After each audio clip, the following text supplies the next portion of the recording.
Buongiorno bianconeri e bianconeri, même si parler d'un bonjour entre la météo morne et l'énième match nul de la Juventus, 9 sur 15 en Serie A, c'est vraiment un euphémisme. Bon, on va se le souhaiter quand même, hein. Et moi je vous invite toujours à vous abonner, à commenter, liker, parce que c'est vos interactions qui font grandir la chaîne.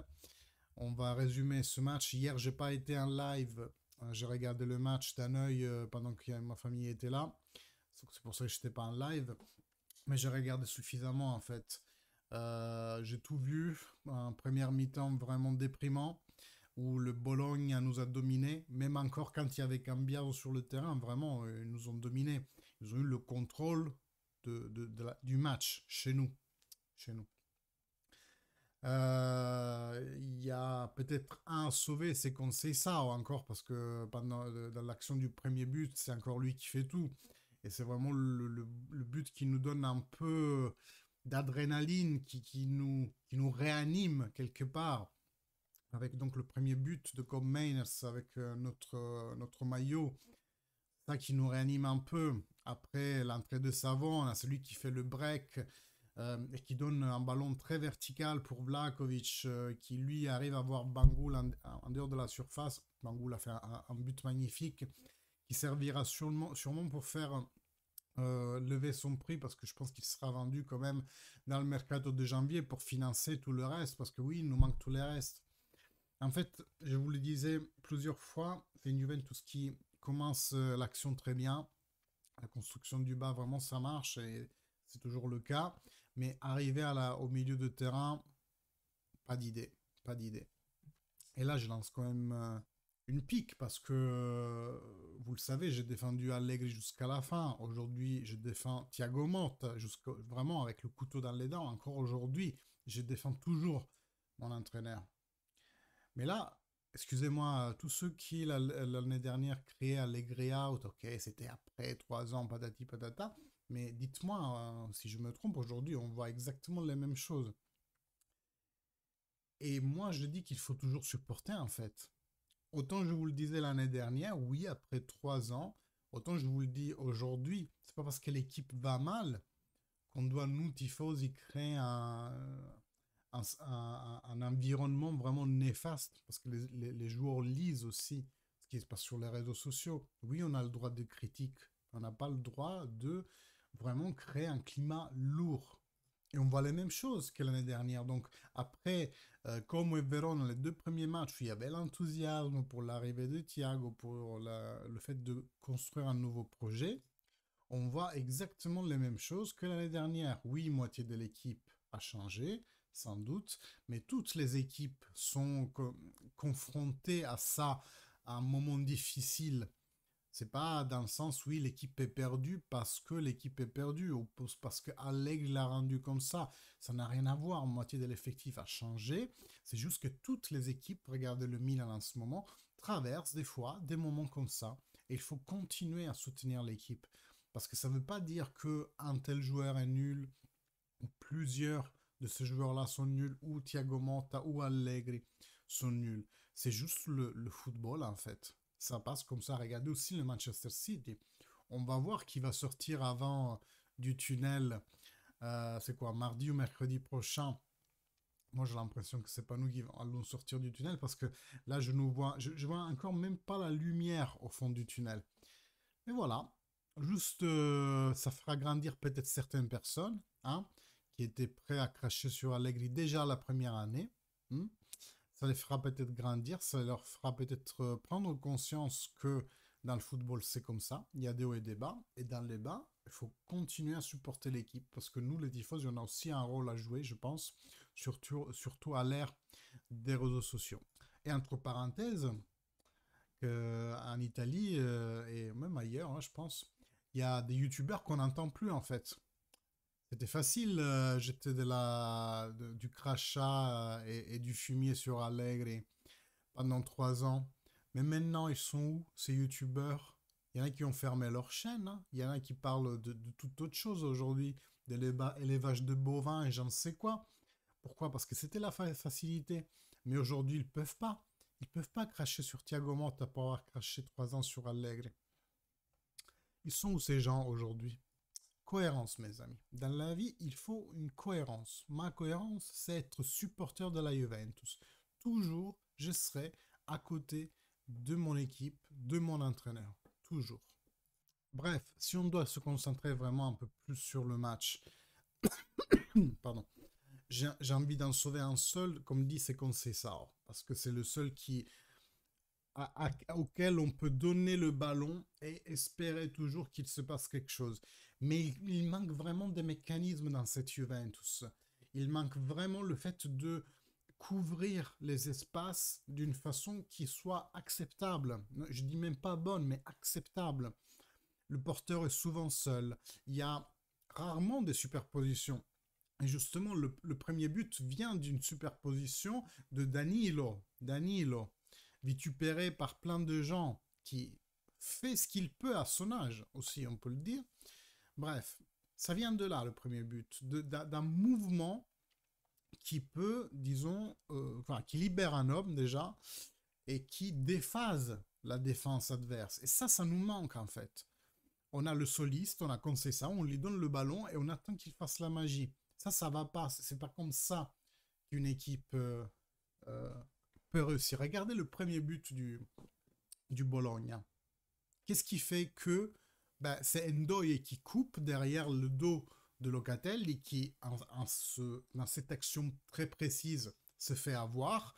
Il y a aussi la responsabilité de Rui qui ne fait pas une bonne diagonale. Mais c'est ça, le fait de déphaser notre défense, qui fait que ils arrivent à frapper devant un Perrin qui, qu'est-ce que tu veux faire quand on te frappe aussi puissant à 7 mètres, qu'est-ce que tu peux faire? Tu peux rien.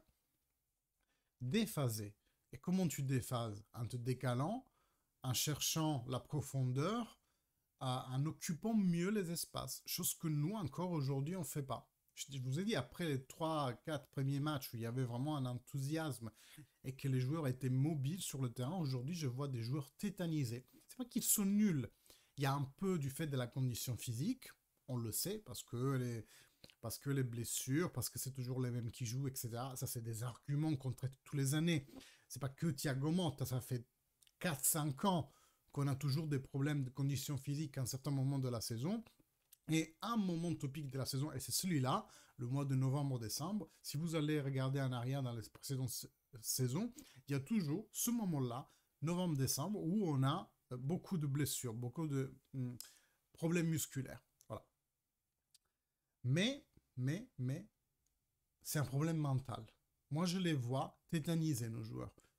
Je pense qu'ils ont quelque part pris conscience que c'est pas aussi facile d'être constant. Parce que oui, c'est facile. Tu fais les 2 premières journées, 6 buts, comme Verona. Et après, tu penses que la Serie A, ça va aller très facilement. Mais la Serie A, c'est 38 matchs. Et il faut être constant pendant, c'est quoi, 8 mois, 9 mois. C'est ça. C'est ça la force de la compétition, entre guillemets. C'est l'équipe qui est la plus constante et qui prend moins de buts. Autre analyse, c'est que cette Juventus, en fait, elle est obligée de se sortir les doigts du cul, pardon de le dire comme ça, quand on passe en désavantage. Un but, de 2 buts, on est capable de remonter. Ça, c'est le seul peut-être point positif, c'est ça. Et cette Juventus ne veut pas perdre et fait de tout pour gagner quand ils perdent. Mais, mon Dieu, mais cette énergie, mais t'es là dès le début. Comment ça se fait qu'on est ressorti dans les 20 dernières minutes, le Bologna a chuté physiquement à ce moment-là, et que vous ne pouvez pas avoir cette hargne, cette intensité que vous mettez dans les 20 minutes finales? C'est les 20 minutes où tu es censé être plus fatigué. Comment ça, tu l'as pas eu au début? D'où tu l'as pas eu au début? C'est inexplicable. Inexplicable. On a eu une vraie régression mentale. Ça, c'est une régression d'une phase d'enthousiasme, de puissance, peut-être même physique. Aujourd'hui, on a une régression mentale et physique. La deuxième due, vous le savez, aux blessures, etc. Mais la première due simplement au fait que cette équipe doit grandir. Et c'est un passage normal dans le parcours d'un groupe qui se construit. Voilà, tout ce que j'ai à dire. Je fais confiance toujours à Thiago Motta pour qu'il sorte le groupe, entre guillemets, entre lui aussi assez nerveux, hein, qui se fait jeter dehors avec un carton rouge pour un geste qui n'était pas approprié. Je le comprends, hein, parce que on va ouvrir aussi une petite parenthèse sur l'arbitrage. Mais bordel, mais est-ce que vous n'avez pas aussi l'impression que l'arbitrage, pas dans les grandes décisions, hein, parce qu'il y a aussi un rouge à Kaloulou qui n'a pas été donné et qui, à mon avis, a été mérité, mais dans les petites décisions, j'ai l'impression que c'est un arbitrage étudié à art pour énerver les joueurs de la Juventus. C'est toujours la décision opposée à celle qui doit être. Vraiment, disons, l'image de ça, c'est dans la première mi-temps, je ne sais pas, Conceição qui s'est fait tirer d'abord, le maillot complètement écarté, après pousser, il tombe, il fait comme ça avec la main pour éloigner son adversaire, et il se prend un carton jaune. C'est l'exact inverse de ce qui aurait dû être la décision de l'arbitre. Voilà, c'est toujours un arbitrage énervant. Nos joueurs sont énervés parce que c'est toujours, toujours contre nous les petites décisions comme ça. Après, ça se rééquilibre. Ouais, le rouge à Kalulu, j'avoue, voilà, on a été gracié sur ce coup-là. Sans compter qu'après, quand il y a nos buts, vous avez vu le premier but, ils ont mis 5-10 minutes, non, j'exagère, mais beaucoup de temps à vérifier que Danilo n'était pas hors jeu. Alors que ça se voyait franchement à l'œil nu. Pas besoin de VAR, ça se voyait qu'il partait avant le défenseur. Mais quand chez nous, c'est comme, vous savez, quand on voit dans les films américains qu'il vivisectionne la grenouille, la pauvre. Vraiment, c'est une vivisection. Il regarde frame par frame comment on peut annuler ce but. Bref. Il faut avoir le cœur accroché.